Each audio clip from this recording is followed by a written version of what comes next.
E aí galera, professor Leonardo novamente com vocês. Vamos viajar em mais uma história, a crise de 29. Nós temos que iniciar entendendo o contexto pós-Primeira Guerra Mundial. Havia uma contradição.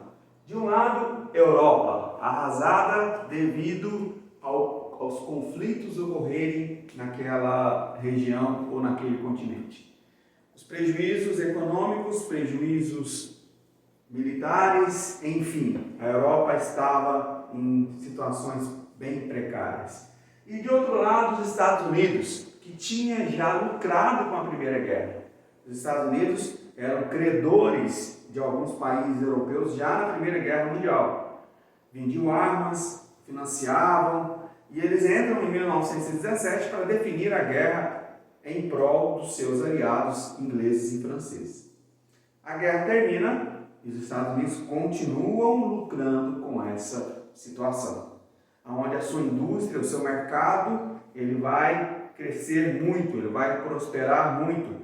Os Estados Unidos saem como grandes credores europeus e o consumo desse mercado interno norte-americano ele vai evoluir muito. Os norte-americanos vão viver um momento denominado de American Way of Life. O estilo de vida americano é uma simbologia para todas as outras regiões, é um exemplo.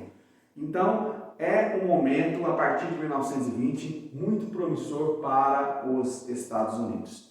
E diante dessa situação, a prosperidade econômica nós já falamos, o sucesso da indústria, o alto consumo, só que havia um aspecto que tem que servir como ponto de atenção. Havia naquela época um entendimento econômico, uma teoria econômica denominada de liberalismo econômico. O liberalismo econômico, criado lá no Iluminismo por Adam Smith, em inglês, um filósofo, um economista inglês, iluminista, ele propunha a autorregulação do mercado, a lei da oferta e da procura, e que o Estado ficasse no seu cantinho sem intervir na economia. Só que isso, nós vamos observar, não vai dar certo.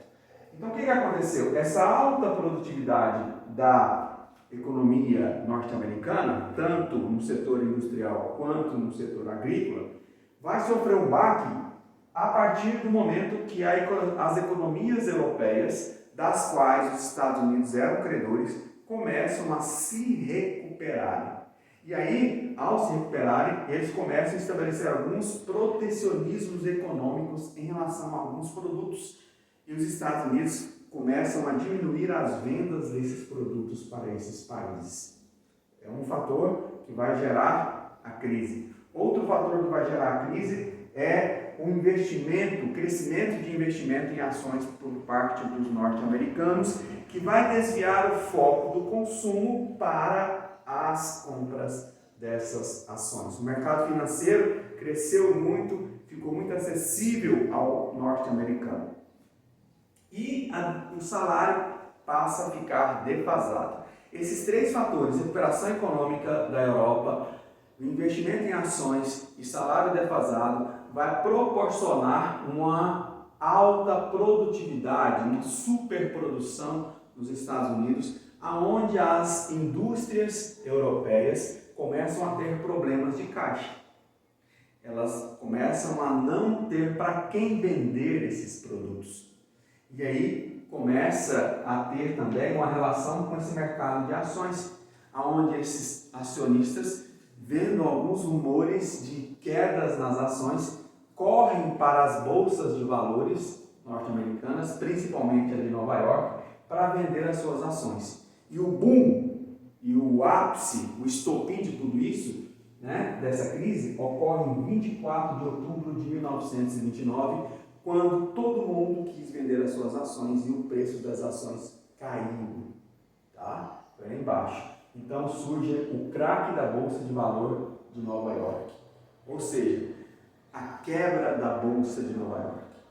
A quebra da Bolsa de Nova York vai gerar uma crise considerável nos Estados Unidos. Empresas, pessoas decretam falências, o desemprego é enorme.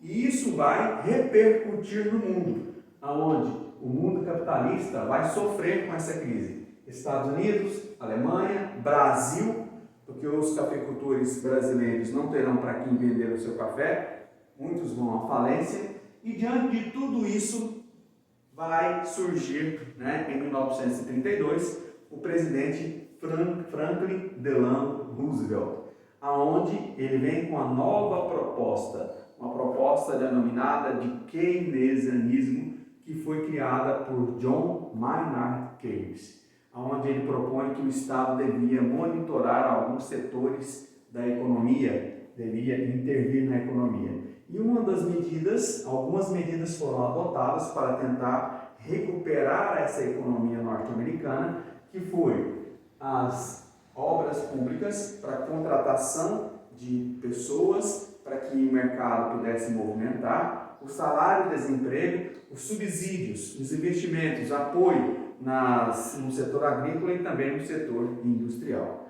Então, assim, nós vimos esse tema denominado de a crise de 29. Espero que vocês tenham entendido e conto com vocês para se inscrever e curtir o meu canal. Valeu, um abraço!